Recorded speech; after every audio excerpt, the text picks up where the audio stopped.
क्या हुआ भाभी जी? सुबह सुबह आप इस तरह रो क्यों रही हो? बताओ ना क्या हुआ, बताओ ना। अरे बताओ ना क्या हुआ। भाग फूटे हैं मेरे भाग।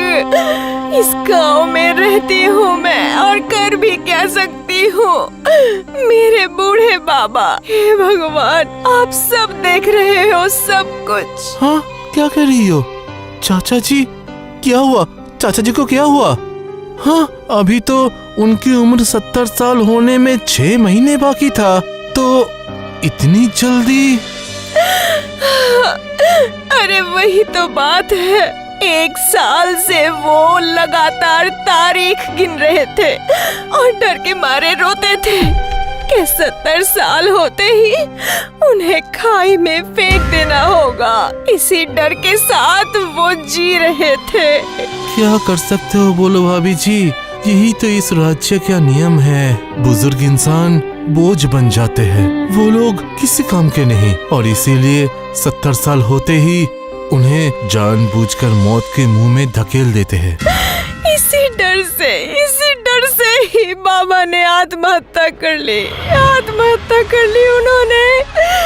उन्हें पता था कि 70 साल होते ही उन्हें खाई में फेंक देना होगा। इस वजह से वो जीना भूल गए थे मेरे बाबा। क्या बात है टिकलू, तू भी क्या दादाजी के लिए सोच रहा है? हाँ बिजू भैया, मैं भी दादाजी के बारे में सोच रहा हूँ। दादाजी के बिना मेरा और कोई नहीं है। क्यों, हमारे राज्य में ऐसा क्यों हो रहा है?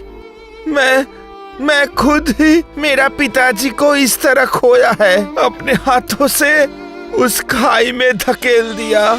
ऐसा राजा भगवान कोई भी राज्य में ना दे।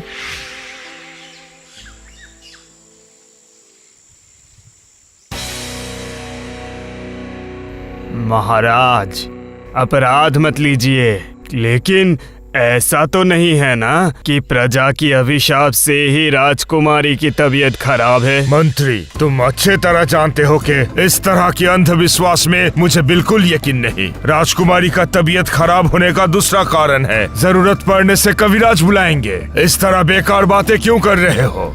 माफ कीजिएगा महाराज, लेकिन प्रजाओं में बगावत जन्म ली है। ऐसे बुजुर्गों को मौत के घाट उतार देने से तो क्या करना चाहिए? बुढ़ा होने से आदमी कोई काम का नहीं रहता।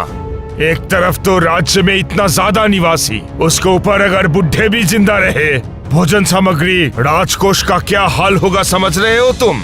लेकिन महाराज, ऐसी कानून व्यवस्था चालू करके किसी को जोर जबरदस्ती मार डालना, ये क्या ठीक है महाराज? 70 साल कोई जुर्म नहीं है, हो सकता है। मंत्री, तुम सलाह देने के लिए हो, मेरा अभिभावक नहीं हो। अपना अधिकार भूल मत जाओ। राजा का आदेश मतलब वही कानून है, जैसा चल रहा है वैसे ही चलेगा। तुम जाओ, सबसे बड़ा कविराज को बुला कर लाओ।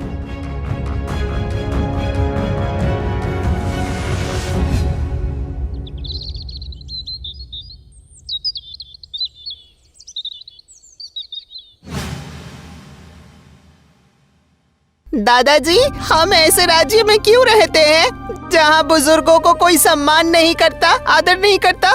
मैं आपको कभी भी नहीं मारूंगा, खाई में नहीं ढकेलूंगा। ऐसा कभी होता है क्या? राजा का आदेश है, नहीं तो उस बूढ़ा आदमी का घर वाले को भी बड़ी सजा मिलेगा। और इसलिए मैं खुद के लिए तेरा जीवन को दांव में नहीं लगा सकता। सुनिए दादाजी, मुझे ये नियम मानने नहीं है, कभी भी नहीं मानूंगा मैं ये। आप मेरे लिए सब कुछ हैं। अगर आप मुझे छोड़ के चले जाएंगे तो मैं भी मरना चाहता हूँ। मैं आपको छुपा के रखूंगा, किसी को कुछ पता नहीं चलेगा, कुछ भी नहीं, लेकिन मैं आपको नहीं मारूंगा। तुम रो मत बच्चा, रो मत। एक दिन महाराज भी अपना गलती समझेगा, उस दिन सब ठीक हो जाएगा, सब कुछ।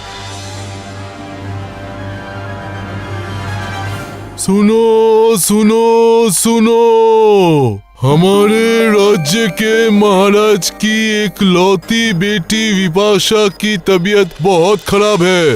एक प्रसिद्ध योगी ने दिया है एक शंख और एक धागा, समझे आप लोग? जो उस शंख में धागा पहनाएंगे उसे महाराज 10 तोले सोने का पुरस्कार देंगे। सुनो सुनो सुनो सुनो, सब लोग ध्यान से सुनो।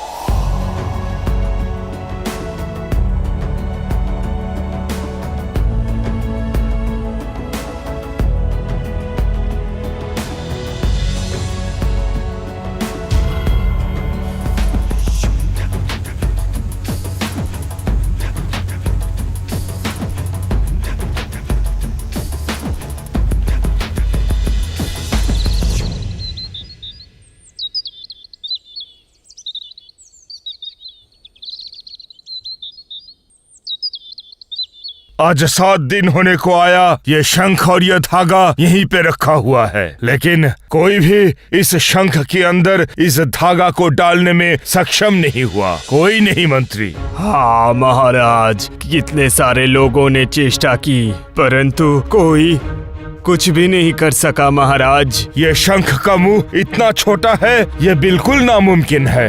7 दिन हो गया, उस तरफ मेरा बेटी भी धीरे धीरे और कमजोर हो जा रही है।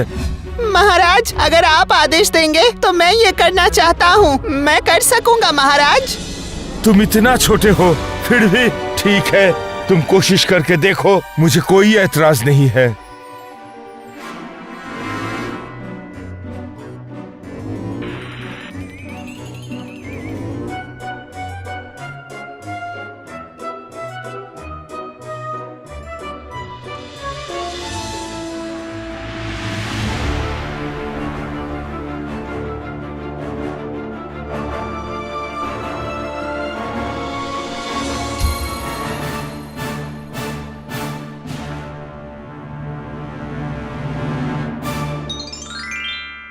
महाराज, इस शंख के अंदर डोरी घुस गई है।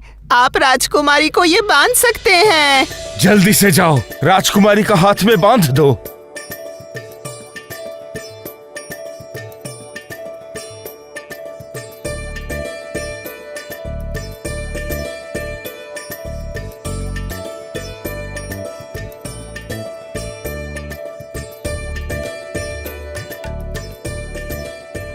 तुमने कैसे इस नामुमकिन को मुमकिन किया? तुम इतना छोटा होकर भी, बताओ मुझे। इसे करने वाला मैं हूँ महाराज, लेकिन ये असंभव को संभव करने वाला सिर्फ मेरे दादाजी हैं। महाराज, मेरे दादाजी ने ये बुद्धि दी है। पता है दादाजी, राज्य के राजकुमारी की तबीयत बहुत खराब है। कितने सारे वैद्य आए, कबीराज आए, लेकिन कोई कुछ नहीं कर पाया, कोई फल नहीं मिला। बहुत बुरी खबर, नन्ही सी जान। तो फिर क्या होगा अभी? एक ज्ञानी योगी एक छोटा सा शंख दिया है और डोरी दे के बोले हैं अगर वो राजकुमारी के हाथों में बांधा जाए तो वो ठीक हो जाएंगी। लेकिन जिन्होंने भी कोशिश की है उन्होंने कहा है कि शंख का मुंह इतना छोटा है कि उससे डोरी घुसाना असंभव है। कोई भी चीज नामुमकिन नहीं होता है बाबा, करने की चाह होने से सब मुमकिन है, और इस नामुमकिन को तुम मुमकिन करोगे, और उसका उपाय तुम्हें मैं बताता हूँ। सुनो, मेरा बात ध्यान से सुनो।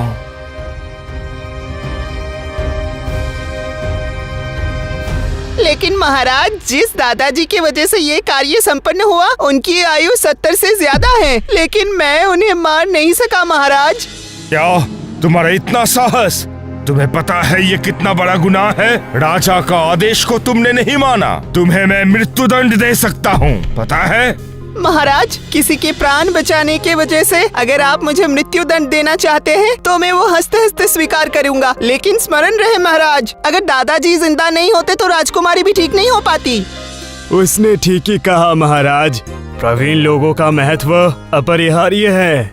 उनकी अनुभव, उनकी ज्ञान का भंडार अपर्याप्त है। वे राज्य की बोझ नहीं है महाराज, राज्य की संपद है। हाँ महाराज, कितने प्रवीण इस नियम की वजह से अपने प्राण त्यागे हैं। और नहीं, नवीनों की तरह प्रवीणों को भी जिंदा रहने की अधिकार है। और आप भी एक बार सोच के देखिए महाराज, आज राजकुमारी की वजह से आप इतने चिंतित थे, तो फिर प्रजा को कितनी तकलीफ सहनी पड़ती है। अपने प्रियजनों को अपने हाथों से मार डालने में एक बार सोचिए। हाँ, मौत की यातना से भी कितनी कष्ट होती है मौत को सामने आते हुए देखना। ये मौत से भी ज्यादा डरावना है महाराज। हाँ महाराज, और सबसे बड़ी बात है, ये कानून तो आपके ऊपर भी लागू होता है। आप भी जब 70 साल हो जाएंगे तो आपको भी ऐसे ही मौत मिलेगी। हाँ, सही बोल रहे हो। गलती मेरी ही थी। मैं ही अपने क्षमता में अंधा हो गया था।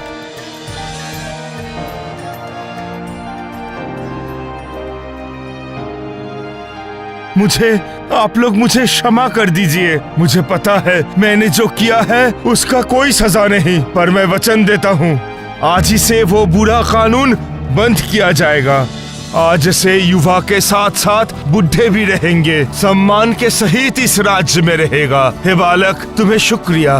जय महाराज की जय, महाराज की जय हो, जय महाराज की जय हो, महाराज की जय, जय महाराज की जय, महाराज की जय।